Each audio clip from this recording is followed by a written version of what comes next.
Hey, welcome to today's Read Aloud. This Read Aloud will be available for you to read with yourself, with your partner, as the tangible book, or if you just want to listen to this Read Aloud a couple of times, that's a-okay with me as well.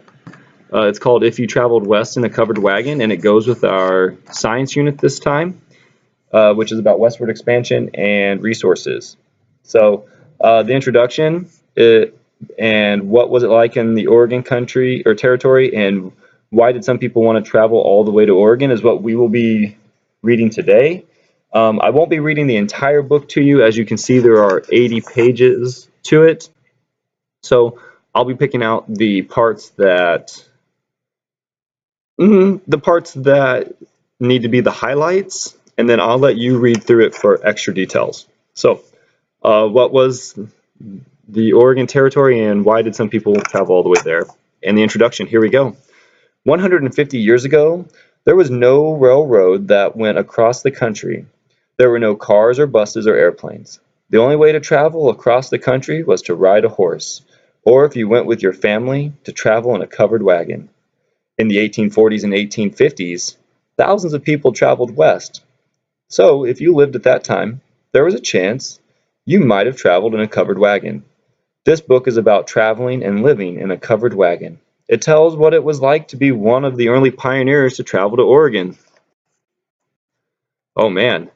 Well, hey, this is interesting. Independence, Missouri. That's pretty much right in the middle of our state. And if you notice the path, I'm assuming this would be called the Oregon Trail because we didn't have roads and we didn't have railways. So we had to go through Nebraska and Kansas and Colorado across the Rocky Mountains. Then that was the easy part. Now for the hard part. Then you had to go through parts of Wyoming, up through Idaho, all the way through Oregon to Oregon City. End of the trip. So let's take a look at the text. In the 1840s, the Oregon Territory was made up of the land that is now the United States, now the states of Oregon, Washington, Idaho, and parts of Montana and Wyoming. Back then, nobody knew if the Oregon Territory was going to be part of America or if it was going to be part of England.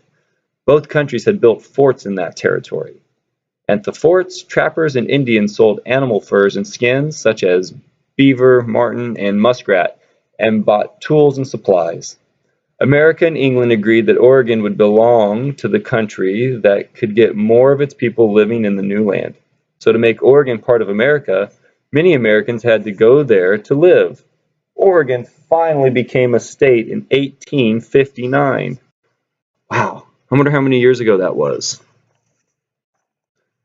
Why did some people want to travel all the way to Oregon? Great question. Back in the 1840s, you heard about faraway places by reading newspapers or hearing stories told by visitors who came from these distant places. This is how people learned of a land on the other side, the west side of the Rocky Mountains. That land was called Oregon.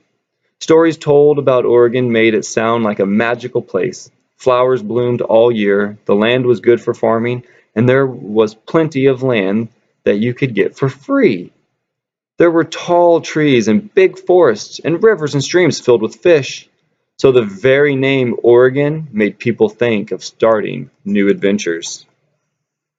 What was a covered wagon? Holy cow. A covered wagon was a wagon with a white rounded top made of cloth.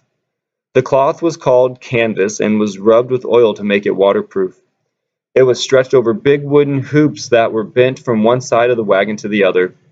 There were drawstrings on the front and back of the canvas. If you pulled the strings tight, you could close the ends up to keep out the rain or wind.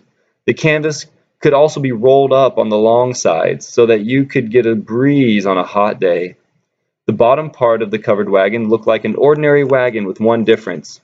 The front wheels were smaller than the back wheels. That made it easier to make sharp turns.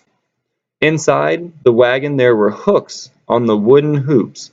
On them you could hang milk cans, guns, bonnets, spoons, dolls, jackets, and anything else there was room for. Next page, underneath the wagon between the back wheels there was a hook with a bucket full of grease hanging down from it.